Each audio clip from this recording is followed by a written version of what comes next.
So, what if I told you there is one investment that has consistently outperformed stocks, real estate, crypto, and gold for over a century? You're probably thinking I'm about to sell something, but I'm not. And I have data to back this up. The S&P 500 has returned roughly 10% per year over the last century. Real estate is about 3 to 4% after inflation. Gold's real rate of return is around 1 to 2%. But this one investment, it can return 300%, 500%, even 1000% over a lifetime. And no, it's not stocks, it's not crypto, nor real estate. Stay till the end because I'll show you the exact framework to make this investment starting today.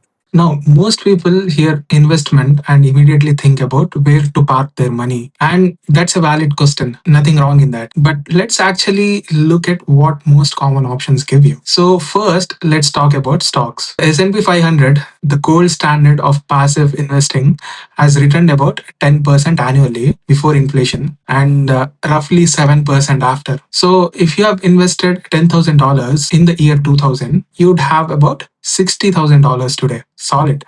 But here's the catch. You need patience through two major crashes, and in the first place, you need money to invest that much. Let's talk about real estate. The Case-Shiller index shows that home prices have grown about 3.5% per year after inflation since 1890s. Add rental income and you are looking at maybe 8 to 10% total. But it requires massive upfront capital. It's illiquid and also real estate is geographically concentrated. Now let's talk about the rock star of the decade, crypto. Bitcoin has been best performing asset of the last decade. No argument there. But it's also had drawdowns of 80% plus, more than three times now. The median crypto investor has actually lost money according to a study. So survivorship bias is brutal in crypto markets. Finally, the safe haven, gold. Despite the gold running so much in recent years,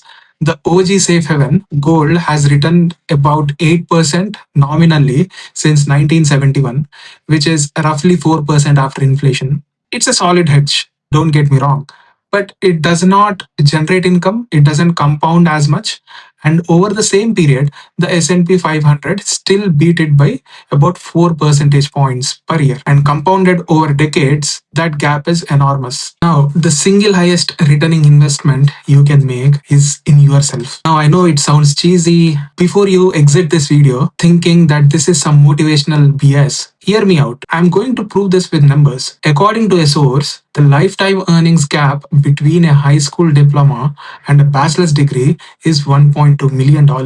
Between a bachelor's and a master's degree, another 400,000. And between a generalist and someone with a specialized skill set which is in high demand, it can be millions more. Now, I know some people say that degrees are not important, but it's more about skills than degrees. A single skill learned in 3 to 6 months can change your earning trajectory for the rest of your life. Okay, let me show you what I mean here. Data point number one, the salary multiplier.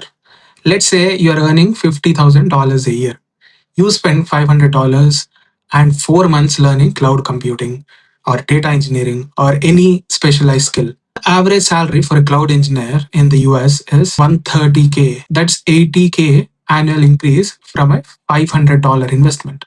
That's a 16,000% return in 1 year. The S&P 500 would take roughly 55 years to match that single move. Now, data point number two. The salary gains compound if you negotiate a $10,000 raise today and your future raises are percentage based. That $10,000 compounds into 300,000 plus over a 20-year career. One negotiation skill, one uncomfortable conversation, 300K. A study found that people who negotiated their first salary earned over 1 million more over their careers than those who didn't. Now, data point number three, the health ROI. This one gets overlooked, but it's massive. A source estimates poor health costs the average person $8,000 to $12,000 per year in medical expenses, lost productivity, and sick days. Investing in your health, a gym membership, better food, sleep hygiene. A Harvard study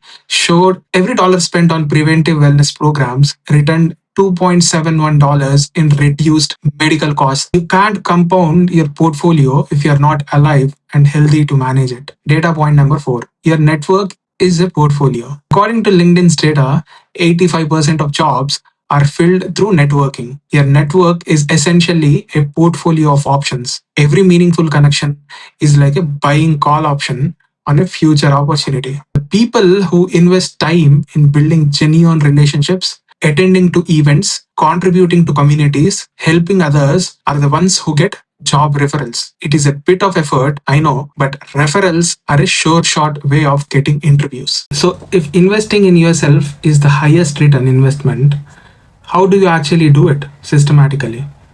So here's my 4 bucket framework. Bucket 1, income multiplying skills.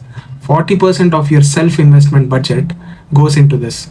These are skills that directly increase your earning power. Right now, the highest ROI skills are AI or cloud or anything in your field that you think is upcoming. Pick one that aligns with your career and go deep. Not just a 2 hour YouTube binge, a structured project based course with a portfolio at the end. Bucket number 2, leverage skills is 25%.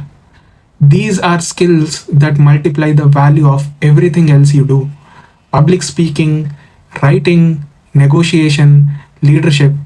These don't show up on your skills assessment, but believe me, they determine whether you are the person who does the work or the person who leads the team doing the work. That's a 2x to 5x income difference right there. Bucket number 3, health. Gym, nutrition, sleep, mental health. This is your infrastructure.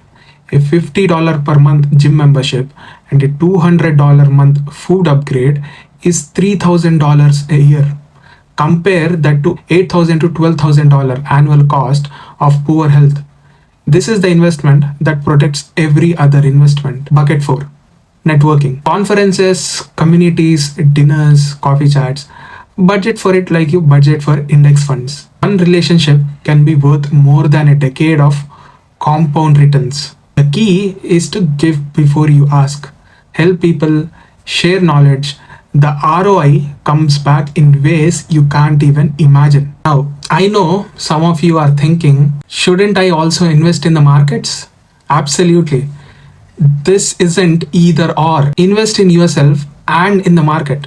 But if you had to pick one to do first, especially early in your career, the math overwhelmingly favors investing in yourself because the more you earn, the more you can invest in everything else. Some might also say, but I don't have money to invest in courses. Most of the highest value skills can be learned for free. MIT Open Courseware, free code camps, YouTube, ChatGPT, anything nowadays.